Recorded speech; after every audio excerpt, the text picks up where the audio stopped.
我帮表哥经营汽修厂，3年净赚500万，可他却只肯给我8万。林晨啊，这8万块你拿着，够你在城里租个不错的房子了，别不知足。表哥，去年年底会计对账，纯利润是512万，这个数你亲口跟我说的。话音刚落，包厢里瞬间安静下来，几个正在吃饭的员工停下了筷子，张浩的脸一下子沉了下来。500多万怎么了？厂是我开的，地是我租的，设备是我买的，你就是个出力气拧螺丝的。我给你8万是情分，不给你是本事。他站起身，扫视着全场。实话跟你们说，要不是我收留他，他现在还在 4S 店给人当孙子呢。他爸妈养了他这么大，也就只能给我打打下手，混口饭吃。我的心脏像是被一只冰冷的手狠狠攥住，疼得喘不过气。我不是没有提过分红，上个月我妈查出来冠心病要做手术，我跟她预支10万块钱工资，她当时满口答应，转头就跟厂里的员工说我狮子大开口，说我拿着鸡毛当令箭，我忍了。我想着再熬熬，等年底分红就能给我妈做手术了，可我没想到她竟然能做得这么绝。我打下手，那台保时捷卡宴你找了8个技师都修不好，是谁熬了3天3夜修好的？那台货车变速箱报废，是谁用翻新工艺帮你省了10几万？上个月那台臭水的宝马，是谁帮你修好让你开上的？那又怎么样？车能修好，是因为我的客户给面子，没有我的厂，你技术再好有个屁用！我告诉你，林晨，离了我，你什么都不是。别给脸不要脸，你爸妈还在村里等着你的钱治病呢。惹我不高兴，你1分钱都拿不到。这句话像一把淬了毒的刀，狠狠扎进了我的心里。我攥着手里的8万块钱，指节捏得咯咯作响。我真想一拳砸在他那张得意忘形的脸上，可我不能。我妈还在医院等着钱做手术。我深吸一口气，压下心里翻涌的怒火，把钱揣进兜里。好，这8万块我收下了。哼，这就对了嘛，跟着表哥干还能亏了你？明年好好干，我给你涨1000块工资。我打断他的话，声音不大，却清晰地传遍了整个包厢。从今天起，我辞职，你的汽修厂，我再也不会踏进一步。全场哗然，张浩的笑容僵在脸上，不敢置信地看着我。你说什么？你翅膀硬了是吧？离开我，你喝西北风去！我告诉你，在这个城市，只要我一句话，没有任何一家汽修厂敢要你。我没有理他，转身拿起放在墙角的工具包，那里面装着我用了3年的扳手和螺丝刀，还有我写满了技术笔记的本子。这是我唯一的财产，也是我最硬的底气。走到包厢门口的时候，我停下脚步，回头看了他一眼。对了，表哥，气象站刚发了红色暴雨预警，今年有特大洪水，你最好提前备点正规的泡水车修复设备，再给员工做下培训，别到时候手忙脚乱，赔得底朝天。啊！林晨，你是不是疯了？修个车还管起天气预报了？真有泡水车，随便糊弄糊弄就能赚大钱，用得着你教我？我看你是离开我，脑子都不正常了。他拿起一个酒瓶，狠狠砸在地上，玻璃碎片四溅。赶紧滚！以后别让我再看见你，不然我见你一次打你一次。我没有再说话，推开门走了出去。外面正下着小雨，冰冷的雨水打在我的脸上，让我瞬间清醒了不少。我抬头看着浩辰汽修那亮着霓虹灯的招牌，心里没有一丝留恋，只有无尽的冰冷。3年心血，500万利润，换来8万块钱和一句换条狗都比你强。张浩，你记住今天你说的话，你等着，用不了多久，我会让你跪在我面前，哭着求我。我攥紧了手里的工具包，转身走进了雨幕里。就在这时，一个清脆的声音在我身后响起。我回头看到一个背着双肩包的小姑娘，正撑着一把伞朝我跑过来。林师傅，等一下！跑到我面前，她喘着气，把简历递到我手里，眼神里满是崇拜和坚定。林师傅，我叫李小小，是汽修职业技术学院的应届毕业生。我在学校就看过你修的发动机案例，我想跟你学修车。前3个月我不要工资，管饭就行。雨丝打在脸上，凉丝丝的。我看着眼前这个小姑娘，手里的简历被雨水打湿了一角，上面密密麻麻写满了她在技校拿的奖项，还有好几篇关于发动机维修的实训报告。我心里泛起一丝苦涩，我现在连自己的落脚地都还没找好，哪有资格收徒弟？我把简历递还给她，声音有点沙哑：“你回去吧，我现在连汽修厂都没有，自己都快喝西北风了，教不了你什么。”李小小猛地摇头，把简历又塞回我手里。我知道你刚浩辰汽修出来，我也知道张浩那个混蛋是怎么对你的。我在门口听了半天了。林师傅，你的技术是全市最好的，我不信你会就此认输。你去哪儿我就去哪儿，哪怕你在路边摆个摊修车，我也跟着你。我不要工资，我还能给你打杂、做饭、打扫卫生，什么活都能干。我看着他，突然想起了刚上大学的自己。那时候我也是这样，抱着一本厚厚的汽修手册，蹲在实验室里拆了装，装了拆，满脑子都是发动机的轰鸣声，觉得只要有技术就能走遍天下都不怕。那时候的我也像他这样，眼里有光。可3年的压榨和背叛，差点把我眼里的光浇灭了。我沉默了很久，雨水顺着我的头发往下滴，打湿了衣领。李小小就那么站在雨里，撑着伞把我护在伞下，自己半边身子都淋湿了，却丝毫不在意。我终于开口，声音低沉：“我准备租城郊那个废弃的汽修棚，就是那个荒废了3年，连水电都不通的破地方。你要是不怕苦，就跟着来吧。”我不怕，再苦我都不怕。谢谢林师傅，谢谢林师傅。第二天一早，我先去医院给我妈交了5万块钱手术费。看着护士把我妈推进手术室，我悬着的心终于放下了一半。走出医院，我带着李小小去了城郊那个废弃的汽修棚，比我想象中还要破。围墙塌了一半，棚顶露着好几个大洞，地上长满了半人高的杂草，角落里堆着一堆没人要的废铜烂铁。李小小倒吸一口凉气，却还是立刻撸起袖子：“林师傅，我们先除草，再把垃圾清出去。我带了扫帚和铁锹。”说着，他就从背包里掏出工具，二话不说就干了起来。我看着他瘦小的身影在杂草堆里忙碌，心里五味杂陈。我掏出兜里仅剩的3万块钱，这是我全部的家当了。租这个棚子1年要2万，剩下的1万要用来通水电，买最基础的工具和材料。就在我蹲在地上盘算着怎么把这1万块钱掰成8瓣花的时候，一阵引擎的轰鸣声由远及近，一辆黑色的宾利缓缓停在了汽修棚门口。车门打开，走下来一个穿着黑色风衣的女人，她脸上没什么表情，却自带一股强大的气场。她扫了一眼破败的汽修棚，最后目光落在了我身上。她开口，声音清冷，带着一丝不易察觉的疲惫：“你是凌晨？”“我是。你是？”“我叫王曼，驰途豪华车俱乐部创始人。我有一台车，找遍了全市所有的汽修厂，包括张浩的浩辰汽修，都修不好。有人告诉我，只有你能修。”我的心跳猛地漏了一拍。驰途俱乐部，我当然知道，那是本地最顶级的豪华车俱乐部，手里握着全市80%以上的高端车主资源。我没想到王曼竟然会亲自找上门来，我压下心里的惊讶，问道：“什么车？什么问题？”“保时捷911，2015款限量版，全球只有300台。”王曼的眼神暗了暗，声音低沉了许多：“是我父亲留给我的遗物，发动机怠速不稳，异响严重。4S 店说要换整个发动机总成，要200多万。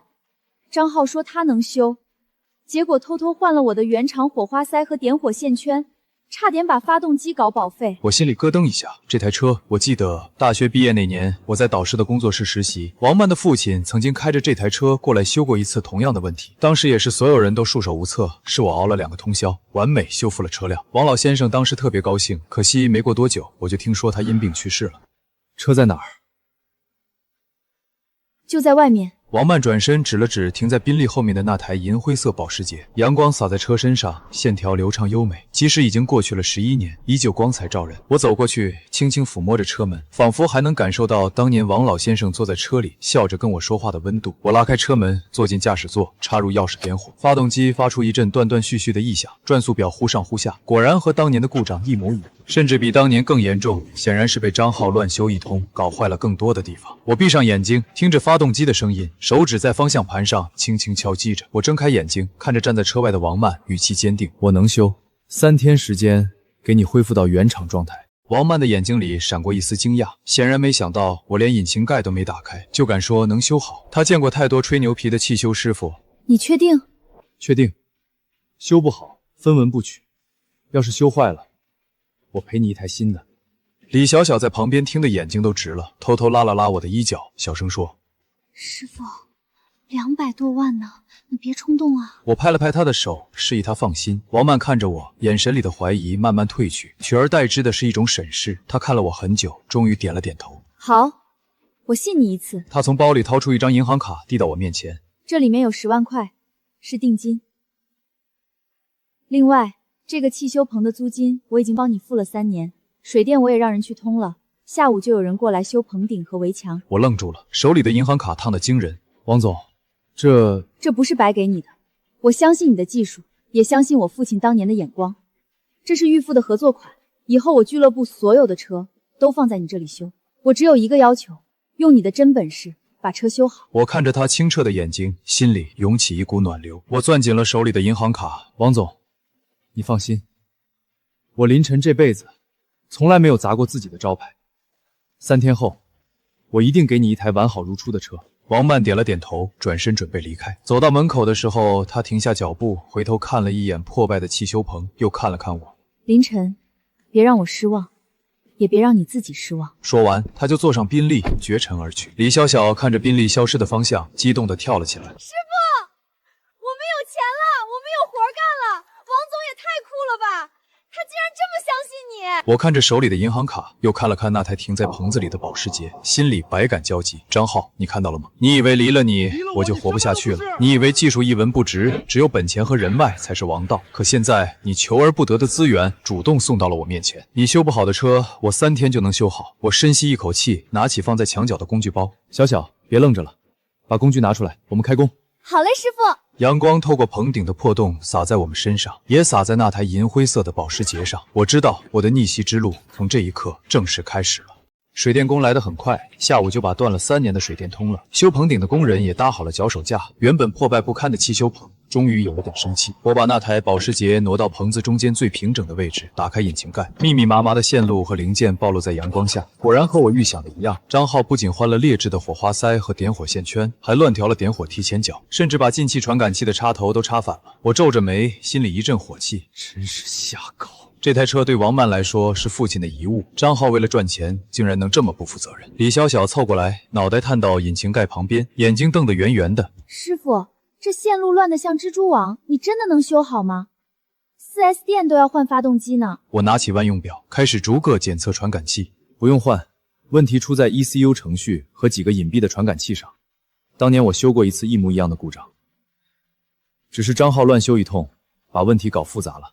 我一边说，一边拆下 ECU 电脑板，这是发动机的大脑，所有的运行参数都由它控制。当年王老先生的车就是因为 ECU 里一个隐藏的程序 bug， 导致传感器信号紊乱，才出现了怠速不稳的问题。我头也不抬地说：“小小，去把我的笔记本拿来，在工具包最里面的夹层里。”李小小立刻跑过去，小心翼翼地把那个磨得边角发白的笔记本拿给我。那是我大学4年的心血，里面记满了各种车型的维修笔记、故障代码和我自己摸索出来的调试参数，比任何维修手册都管用。我翻到5年前记录保时捷911的那一页，泛黄的纸上还留着当年王老先生给我写的备注。看着这行字，我心里一阵发酸。如果王老先生还在，一定不会让张浩这种人糟蹋他的爱车。李小小看出我情绪不对，小声问道：“师傅，你怎么了？”没事，我摇了摇头，把笔记本合上，开始干活。今晚得熬个通宵，把 ECU 程序重新刷一遍。接下来的2天2夜，我几乎没合眼。白天，我带着李小小拆解发动机周边的零件，更换被张浩弄坏的传感器和线路，清理积碳。晚上，我就坐在电脑前，对着示波器的波形，一点点调试 ECU 程序。李小小一直陪着我，给我递工具、泡咖啡、打扫卫生。凌晨3点，我终于把最后一组参数调试完毕，按下了写入键。电脑屏幕上的进度条一点点往前走，我的心也跟着悬了起来。这是最关键的一步，如果程序写入失败，整个 ECU 就会报废。到时候真的要赔王曼一台新发动机了。李小小攥着拳头，小声给我打气，眼睛里布满了红血丝，却一点困意都没有。师傅，一定会成功的。我点了点头，眼睛死死盯着屏幕。进度条走到100%，写入成功。我长舒一口气，后背已经被汗水湿透了。我拔掉数据线，把 ECU 装回车上，插入钥匙，拧动点火开关。发动机发出一声平稳有力的轰鸣，转速表稳稳地停在了800转，没有一丝异响，也没有一丝抖动。成了！师傅你太厉害了，真的修好了。李小小激动地跳了起来，差点撞到棚顶的脚手架。我也露出了这几天来第一个笑容。我踩了几脚油门，发动机的响应干脆利落，和新车没有任何区别。就在这时，一阵刺耳的汽车喇叭声在门口响起。我抬头一看，张浩开着他那辆宝马5系停在了汽修棚门口，他身边还跟着2个流里流气的小弟，叼着烟，一脸不屑地看着我。我的脸色瞬间沉了下来。张浩推开车门，大摇大摆地走了进来。哟，林晨，还真敢动手修啊！我还以为你就是吹吹牛呢。这可是200多万的车，修坏了，你把你这破棚子卖了都赔不起。张豪，你少在这里胡说八道！我师傅已经把车修好了，比你修的好100倍。修好了，别逗了。这台车 4S 店都要换发动机，你师傅能修好？我看他就是随便糊弄糊弄。等王总来了，看他怎么交代。他走到保时捷旁边，伸手就要去摸引擎盖，我一把打开了他的手。别碰，你的手脏，别弄脏了车。林晨，你别给脸不要脸！我告诉你，王总是我先认识的，要不是你从中作梗，这单生意本来是我的。他身后的2个小弟立刻上前一步，摆出要动手的架势。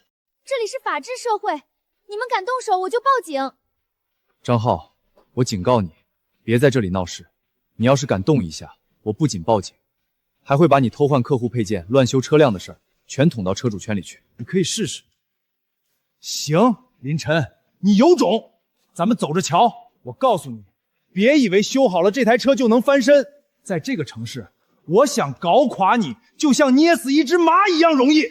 还有，你之前跟我说的什么暴雨预警，纯属放屁。真要是下暴雨，超水车全是我的生意。到时候我赚得盆满钵满，你就守着你这破棚子喝西北风吧。说完，他带着2个小弟骂骂咧咧地走了。宝马车扬起一阵尘土，溅了我们一身。什么人啊，太过分了！他怎么能这么不要脸？我看着张浩的车消失在路的尽头，眼神冰冷。别管他，把车擦干净，王总应该快到了。李小小点了点头，拿起抹布仔细地擦着保时捷的车身。上午10点，王曼准时来了。当他听到发动机平稳的轰鸣声时，脸上终于露出了惊讶的表情。他坐进驾驶座，发动汽车开着在外面的空地上转了一圈。回来的时候，他的眼睛里满是难以置信。真的修好了，和我父亲当年开的时候一模一样。我找了那么多地方，没人能修好，你竟然3天就搞定了。只是运气好，以前修过一次同样的故障。这不是运气，是实力。凌晨，你比我想象中还要厉害。这是20万尾款。另外，我已经跟俱乐部的所有会员说了，以后他们的车全部都放在你这里修。这是第一批订单，你看一下。李小小在旁边看得倒吸一口凉气，捂着嘴不敢说话。我看着手里的支票和订单，心里百感交集。3天前我还身无分文，连个像样的工位都没有。3天后我就拿到了100万的订单。这就是技术的力量，这就是张浩永远也不会明白的道理。谢谢王总信任，我保证每一台车我都会亲自把关，绝对不会出任何问题。我相信你。对了，气象站刚更新了预警，3天后会有特大暴雨，降雨量可能会破历史记录。你这边提前做好准备，别被淹了。我知道，我已经在准备了。那就好，有什么需要帮忙的，随时给我打电话。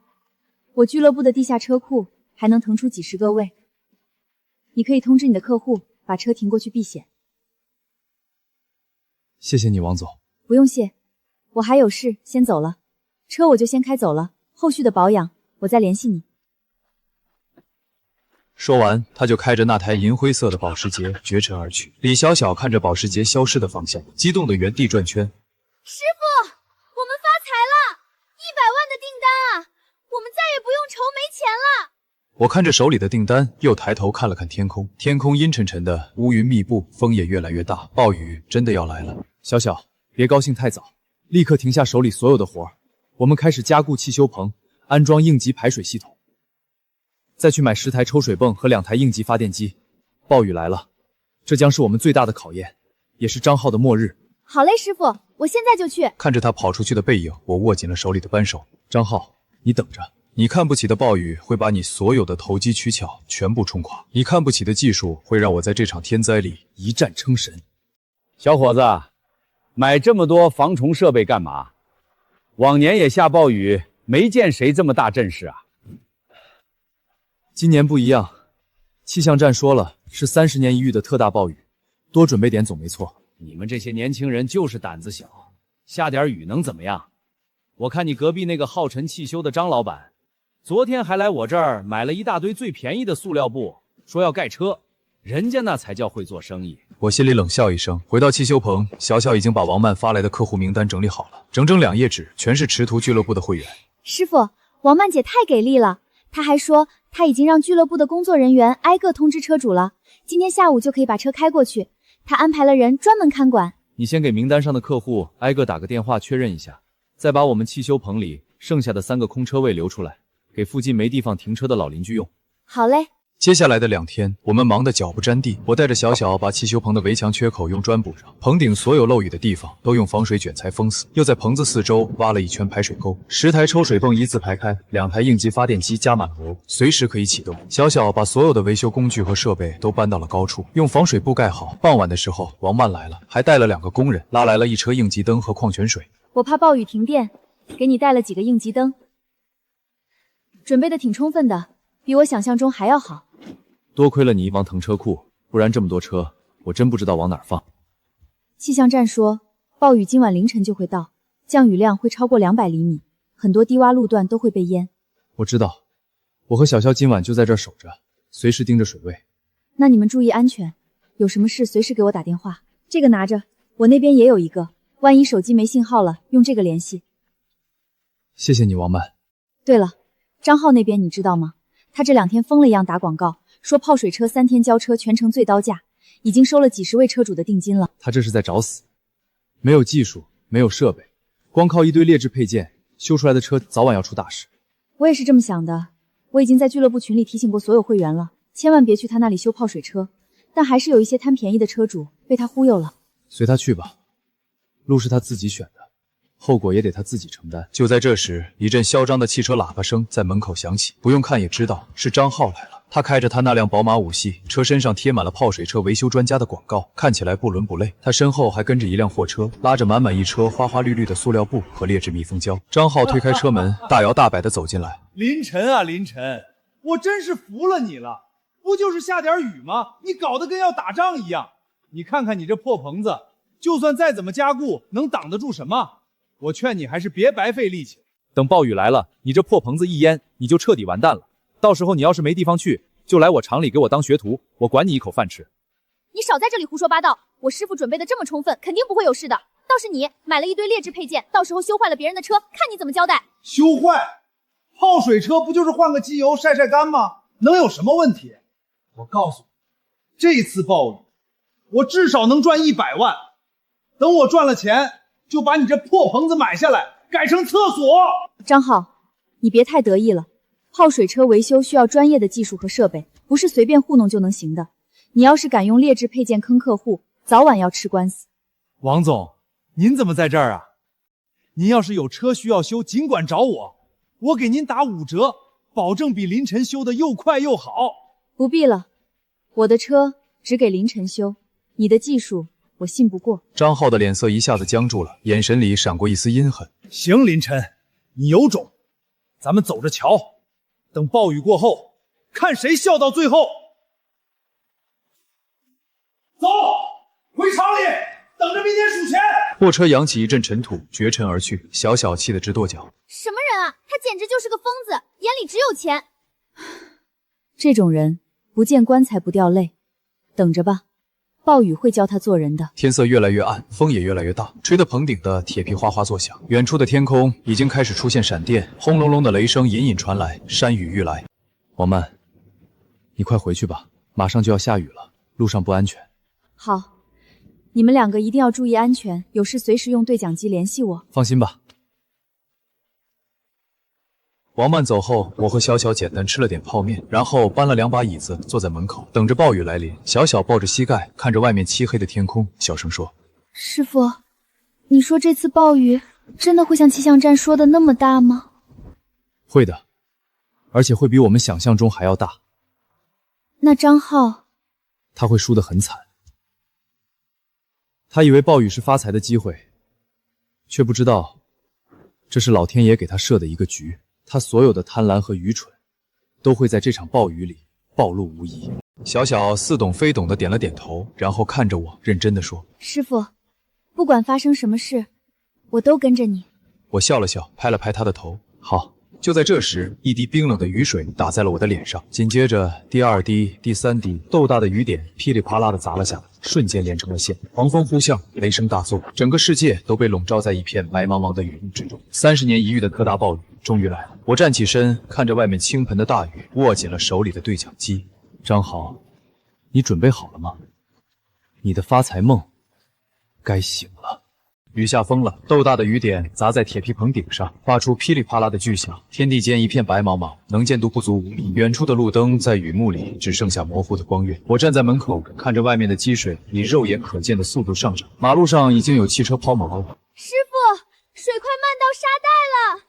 我打开抽水泵，嗡嗡的马达声瞬间盖过了雨声。10台抽水泵同时启动，浑浊的雨水顺着排水沟哗哗的往外流。棚子里的水位终于稳住了。我拍了拍小小的肩膀，递给他一条干毛巾，擦擦脸，别感冒了。就在这时，对讲机里传来了王曼的声音，带着一丝急促：“凌晨，你那边怎么样？有没有被淹？”“没事，抽水泵都开了，水位稳住了。你那边呢？车库没问题吧？”“车库没事，地势高，排水也好，就是外面的路全淹了。好多车抛锚在路上，救援电话都被打爆了。我已经把俱乐部的救援车都派出去了，但是人手还是不够。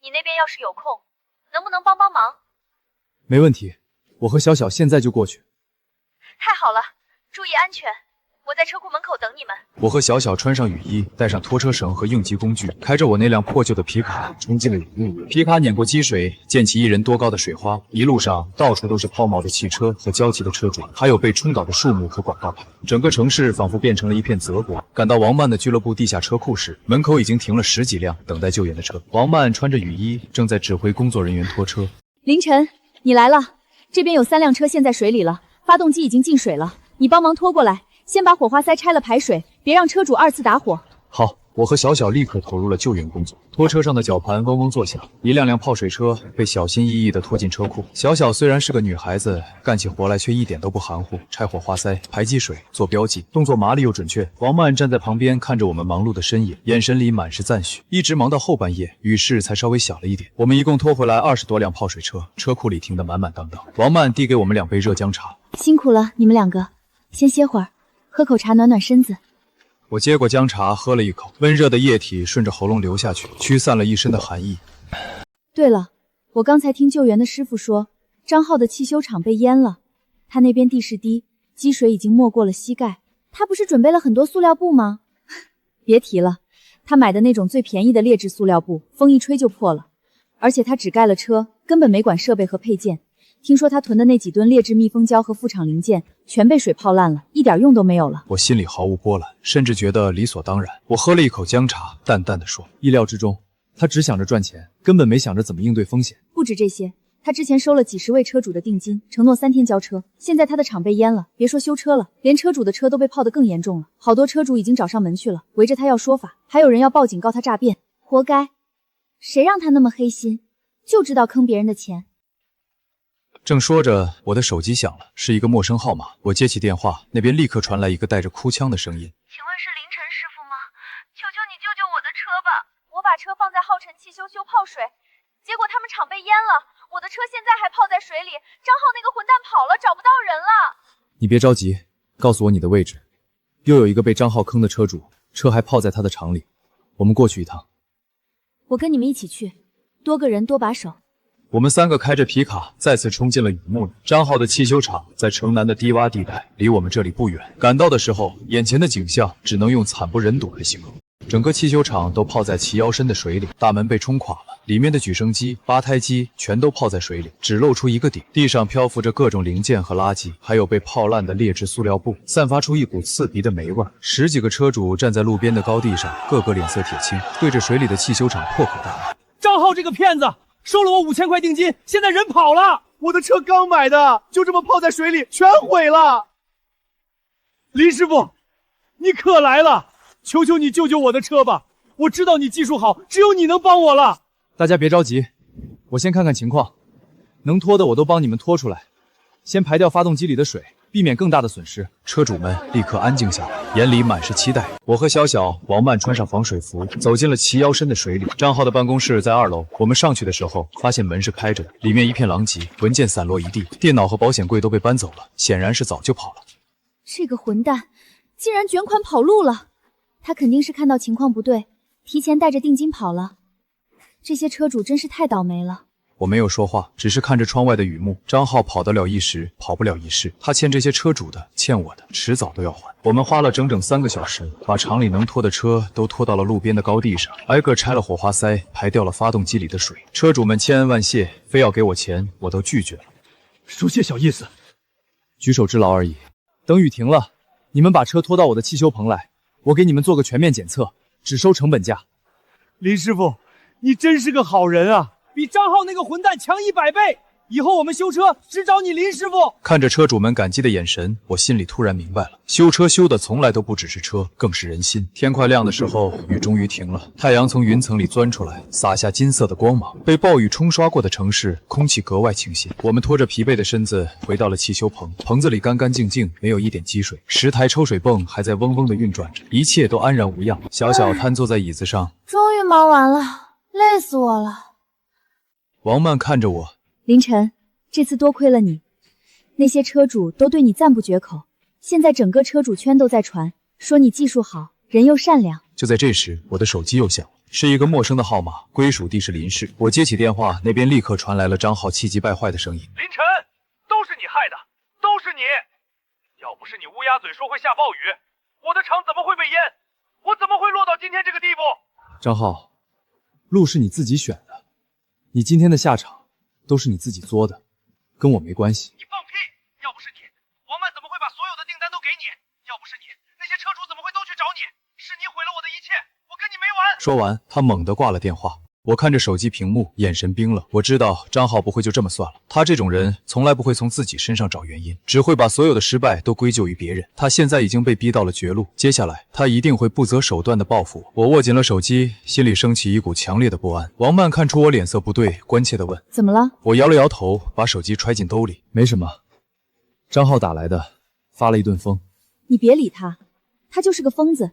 你放心，我已经报警了，警察正在找他。我点了点头，却没有放下心里的警惕。暴雨过后的半个月，是我这辈子过得最踏实的日子。我的汽修棚从原来的200平扩到了整整1000平。新招的5个技师全是我精挑细选的，个个技术过硬，人品端正。门口的队伍从早排到晚，连隔壁市的车主都特意开车过来找我修车。小小成了我的得力助手，不仅能独当一面处理前台的所有事，还学会了简单的电路维修。他每天都像个小太阳一样，叽叽喳喳的，把原本沉闷的汽修棚变得充满了生气。王曼几乎每天都会过来，有时候帮我打理账目，有时候就坐在角落的椅子上，安安静静地看着我修车。阳光透过窗户洒在他身上，勾勒出柔和的轮廓。每次我抬头看到他，心里就会涌起一股难以言喻的温暖。就在我们忙着扩大生意、憧憬未来的时候，张浩正躲在出租屋里，透过窗帘的缝隙，死死地盯着我的汽修棚。他的汽修厂被查封了，房子、车子都被银行抵押了，老婆带着孩子跟他离了婚，所有的亲戚朋友都躲着他。他从一个风光无限的百万老板，变成了一个人人喊打的过街老鼠。他把这一切都归咎于我和王曼，他恨我毁了他的生意，恨王曼断了他的财路。他发誓要让我们付出最惨痛的代价。我要让你们付出代价！为了报复我，他花了整整1周的时间，摸清了我们所有人的作息习惯。他知道王曼每周一早上都会开着那台银灰色限量版保时捷911来做保养，知道我们为了应对暴增的订单，临时招了一个兼职保洁。那个保洁阿姨家里急用钱，正好被张浩抓住了把柄。周一早上天阴沉沉的，像是又要下雨。凌晨，帮我做个常规保养，我下午要去林氏谈个合作，晚上回来一起吃饭。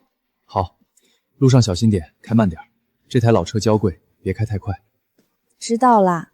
我把车开到维修工位，让新来的技师小张做基础保养。做基础保养，换机油机滤，检查刹车轮胎，都是最常规的项目。我自己则去处理一台刚拖回来的严重泡水车。就在这时，那个兼职保洁阿姨推着清洁车，鬼鬼祟祟地走到了保时捷旁边。她左右看了看，见没人注意，快速打开引擎盖，把手伸了进去。整个过程不到1分钟，她做完手脚，立刻推着清洁车匆匆离开了汽修棚。这一切都被正在整理工具的小小看在了眼里。她皱着眉走到我身边，小声说：“师傅，那个保洁阿姨刚才鬼鬼祟祟的，在王曼姐的保时捷旁边待了好一会儿。”我总觉得不对劲儿。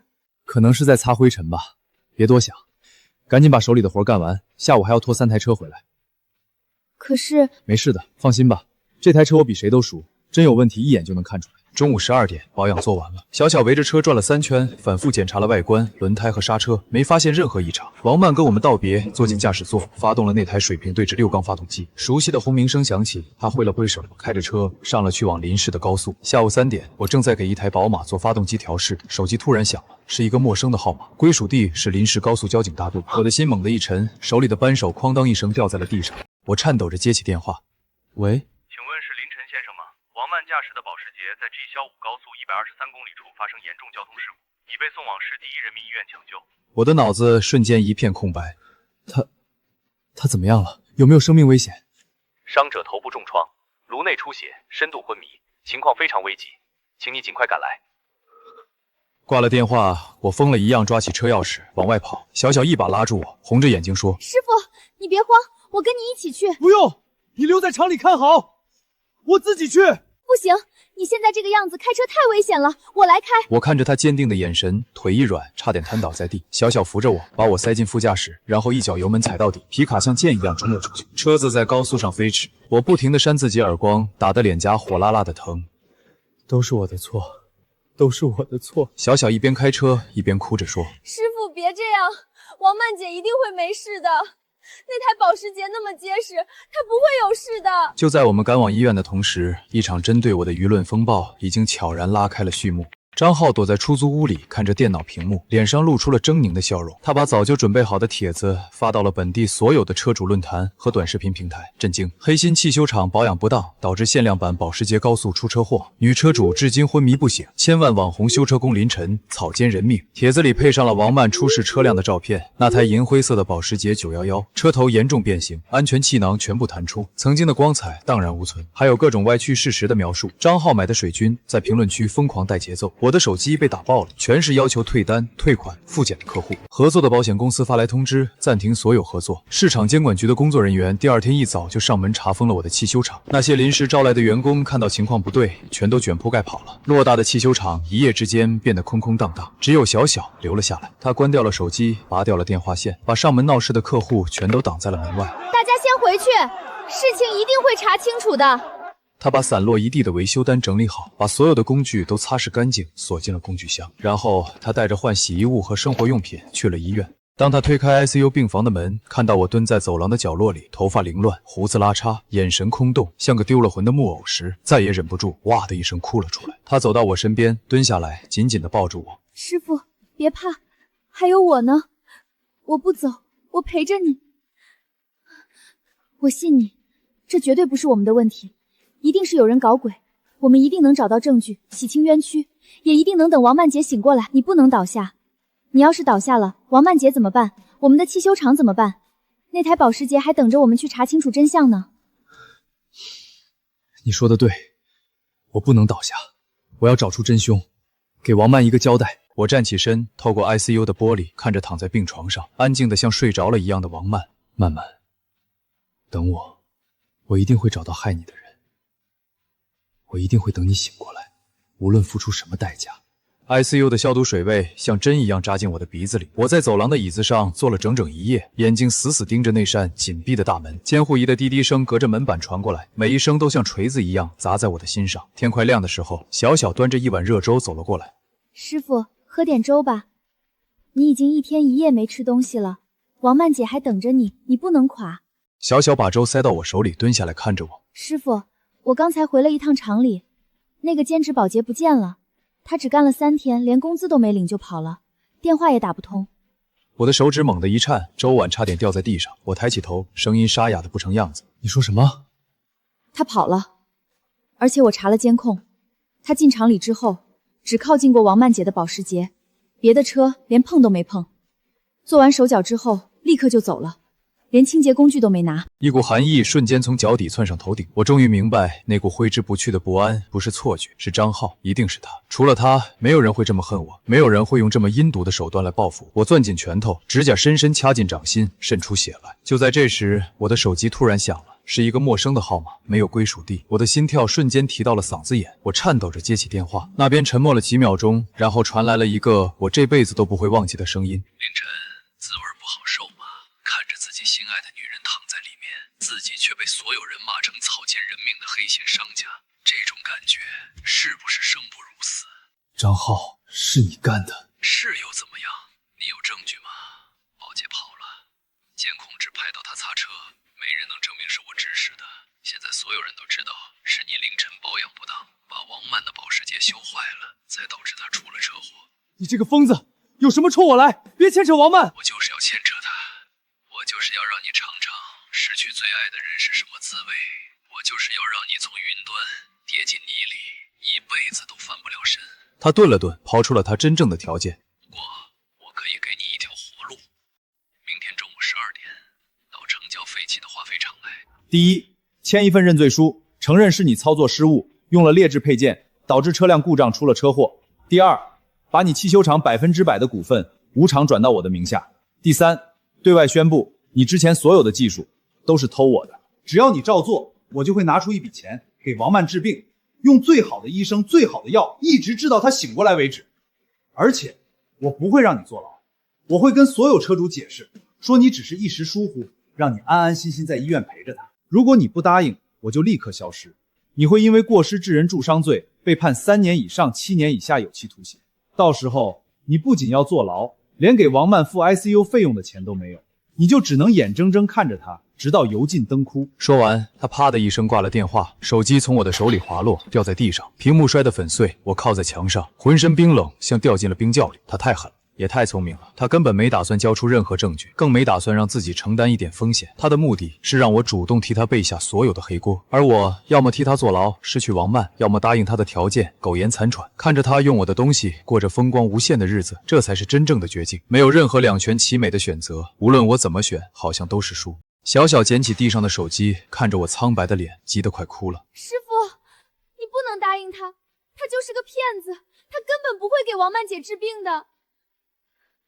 等他拿到了股份和认罪书，他就会立刻消失，再也不会管我们的死活。可是，如果不答应他，我就会坐牢。王曼怎么办？他每天的 ICU 费用就要好几万，我要是进去了，谁来照顾他？谁来给他治病？我们还有技术啊！师傅，你忘了吗？车不会说谎，那台保时捷就在事故停车场里。张浩再怎么清理痕迹，他动过的手脚一定会在零件上留下独一无二的印记。他用的工具，他用的材料，他的操作习惯都会留下痕迹。这些痕迹是他永远也销毁不了的。只要我们把这台车拆得一干二净，找到只有张浩才能留下的证据，我们就能证明你的清白，就能让叔叔抓到他。我抬起头看着小小，这个20岁的小姑娘，在我最绝望的时候，比我还要冷静，还要坚定。对啊，我是个修车的，我手里有技术。车不会说谎。张浩以为他清理了人证，销毁了监控，就能高枕无忧。可他忘了，他是个半吊子修车工，他的每一个操作都带着他独有的痕迹。我比谁都了解那台车，也比谁都了解张浩。只要我把他拆得一干二净，一颗螺丝都不放过，一定能找到他留下的痕迹。我深吸一口气，擦掉脸上的泪水，眼神重新变得坚定。你说的对，我不能妥协，我不能让王曼白受这份罪，更不能让张浩逍遥法瓦。我跟你一起去，我帮你拆车，帮你找证据。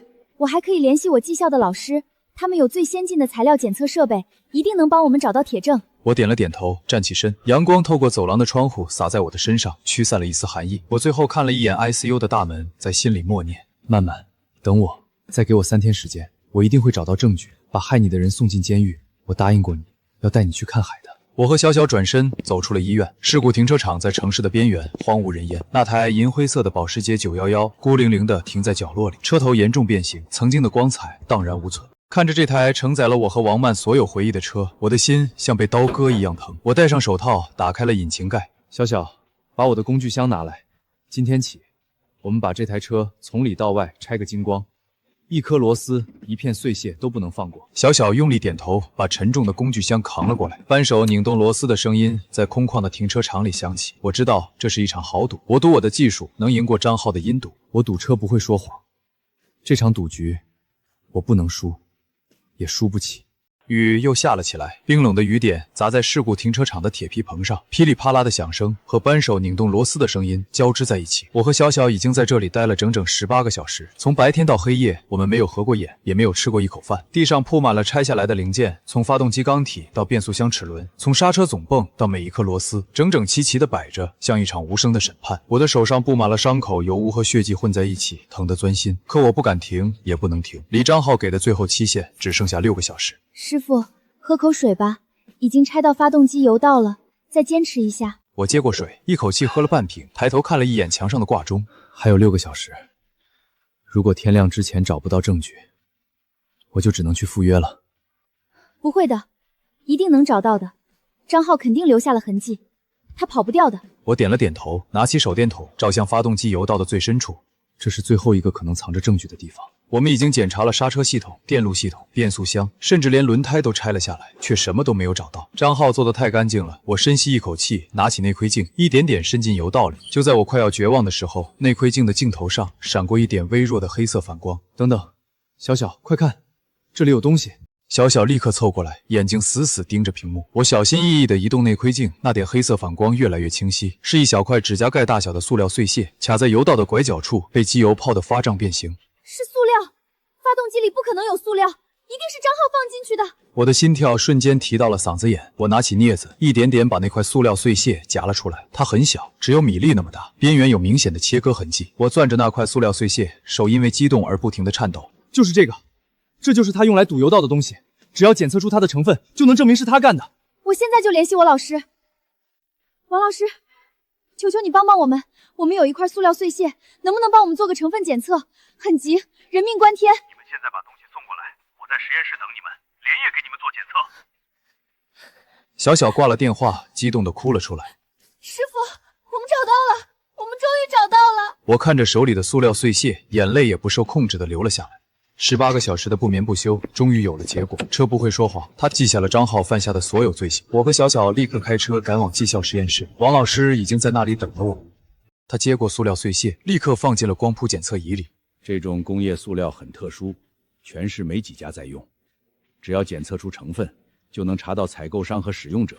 时间1分1秒的过去，每一秒都像1个世纪那么漫长。凌晨4点，检测结果出来了，找到了，这是一种劣质的 ABS 工程塑料。全市只有浩辰汽修在3年前批量采购过，而且这块塑料的切割痕迹是用型号为 T12 的斜口钳剪出来的。这种钳子的钳口有独特的磨损纹路。他又调出了另一份报告，比对结果出来了，切割痕迹和张浩常用的那把 T12 斜口钳完全吻合。我之前去浩辰汽销做过技术指导，见过他用那把钳子，钳口有一道很深的划痕，是他当年拧螺丝的时候不小心弄的。王老师，谢谢你。真的太谢谢你了。不用谢，我早就看张浩不顺眼了，偷工减料坑客户，早就该进去了。这些报告你拿着，足够定他的罪了。就在这时，我的手机响，是张浩打来的。我看了一眼时间，早上6点，离他给的最后期限还有6个小时。喂，怎么样，林晨？想清楚了没有？还有6个小时，再不答应我，你就等着坐牢吧。我答应你。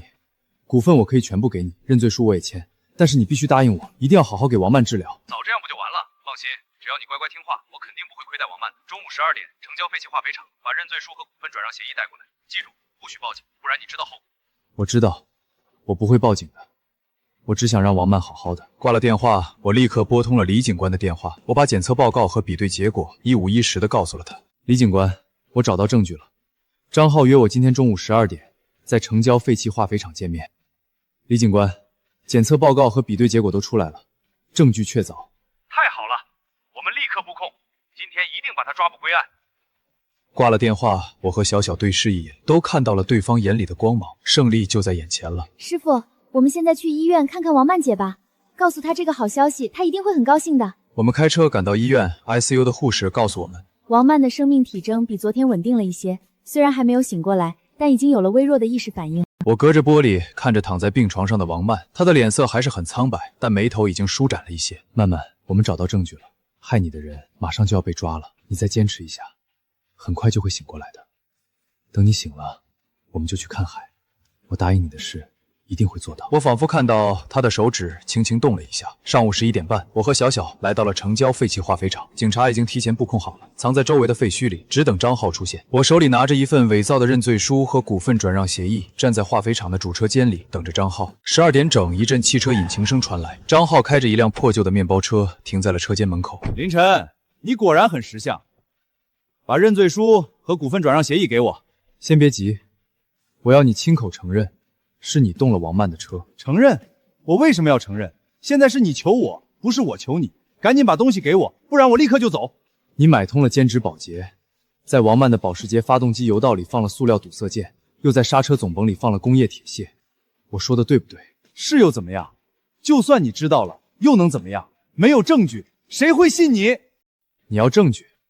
你看这是什么？张浩接过报告，脸色一点点变得惨白。这不可能，我明明做的天衣无缝，你怎么可能找到证据？天网恢恢，疏而不漏。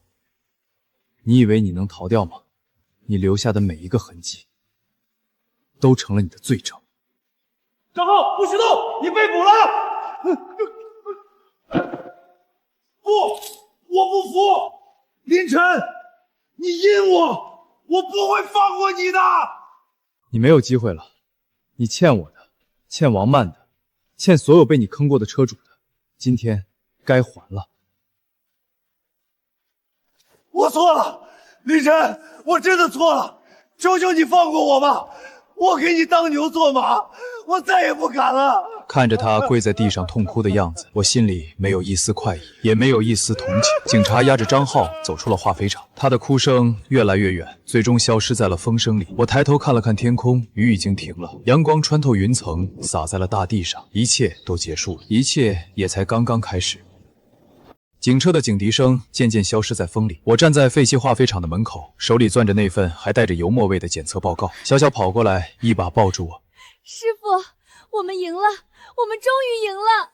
是啊，我们赢了。风卷起地上的落叶，打着旋儿飘过。我抬头看向医院的方向，心里只剩下一个念头：去见王曼。我要告诉他，害他的人被抓了。我们没有回汽修厂，直接开车去了医院。一路上，小小叽叽喳喳地说着以后的规划。师傅，等回去我们重新装修汽修厂，再开个女子汽修的培训班。我们还要把生意做到全省去，让所有人都知道我们的技术。只要王曼还没醒，这一切的胜利都少了最重要的意义。赶到医院的时候，主治医生正好在查房，看到我过来，他摘下口罩，脸上露出了难得的笑容。林先生，你来的正好，病人今天的情况特别好，颅内压已经降到正常水平了，各项生命出征都在稳步回升，苏醒的可能性非常大。真的吗？他什么时候能醒？不好说，可能是今天，也可能是这几天。你多跟他说话，讲讲你们以前的事儿，对他的苏醒有帮助。我连声道谢，几乎是跑着冲进了病房。王曼安静地躺在病床上，脸色比之前红润了许多，长长的睫毛覆盖在眼睑上，像一只睡着了的蝴蝶。阳光透过窗户洒在她脸上，柔和的不像话。我拉过一把椅子，在她床边坐下，轻轻握住她冰凉的手。她的手比以前瘦了好多，指节都凸了出来。曼曼，我来了，告诉你一个好消息，张浩被抓了。我从口袋里掏出警方出具的立案通知书，还有那份检测报告，一页页摊开在他面前。你看，这是证据，我们找到了他放在发动机里的塑料碎屑，检测出是他厂里独有的劣质塑料，还有他那把斜口钳的磨损痕迹，全都对上了。他亲口承认了是他买通了保洁，在你车上动了手脚。警察说他最少要判15年，这辈子都别想从监狱里出来了。那些骂你的帖子已经全删了，市场监管局也撤销了对汽修厂的查封。保险公司的人昨天还打电话过来，说要恢复合作，还要跟我们签长期的定点维修协议。那些被张浩坑过的车主也都过来跟我道歉了。小小把汽修厂打理得很好，新招的技师都很靠谱。我们又租下了旁边的2个厂房，准备改成专门的泡水车修复基地。你之前说的那个汽车服务生态，我们很快就能实现了。说着说着，我的声音哽咽了。我低下头，把脸贴在他的手背上，滚烫的泪水落在他的手背上。曼曼，对不起，都是我的错，是我没有保护好你。如果我当时听了小小的话，如果我亲自给你做保养，你就不会出事了。这10天，我每天都在后悔。我怕你再也醒不过来，我怕我再也听不到你说话，我怕我再也不能带你去看海了。你还记得吗？你说过你爸最喜欢去东边的那片海钓鱼，你说等忙完这阵子就开着你的保时捷带着我一起去，我都记着呢。我已经把你的保时捷修好了，跟新的一样。我还查了天气预报，这周末天气特别好，适合看海，所以你快点醒过来好不好？我等你，我一直都在等你。病房里静悄悄的，我握着他的手，静静地看着他，心里充满了期待。就在这时，我感觉到手里的手指轻轻动了一下，我猛地抬起头，以为是自己的错觉。我屏住呼吸，死死地盯着他的手。又一下，他的手指又轻轻动了一下，紧接着他的睫毛开始微微颤抖，像一只即将破茧而出的蝴蝶，翅膀轻轻扇动着。慢慢，我声音颤抖，不敢大声说话，怕惊扰了他。他的睫毛颤得越来越厉害，然后缓缓地睁开了眼睛。我在。我听见了，你说要带我去看海。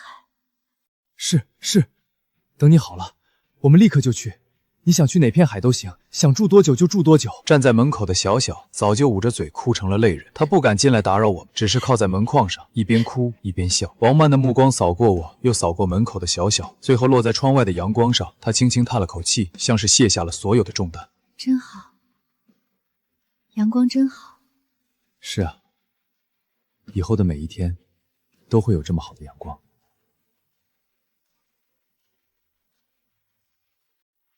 医生和护士很快就赶了过来，给王曼做了全面的检查。检查结果出来，所有人都松了一口气。主治医生激动地说：“太好了，病人意识完全清醒，各项指标都正常，再观察半个月就能出院了。”我看着病床上笑着的王曼，心里充满了前所未有的幸福和满足。曾经我以为技术只能修好车，现在我知道技术还能击穿所有的阴谋诡计，还能守护我最爱的人，还能给我一个光明的未来。那些曾经受过的苦、流过的泪、熬过的夜，在他睁开眼睛的那一刻，全都变成了值得。我低头轻轻吻了吻他的额头，阳光洒在我们身上，温暖而明亮。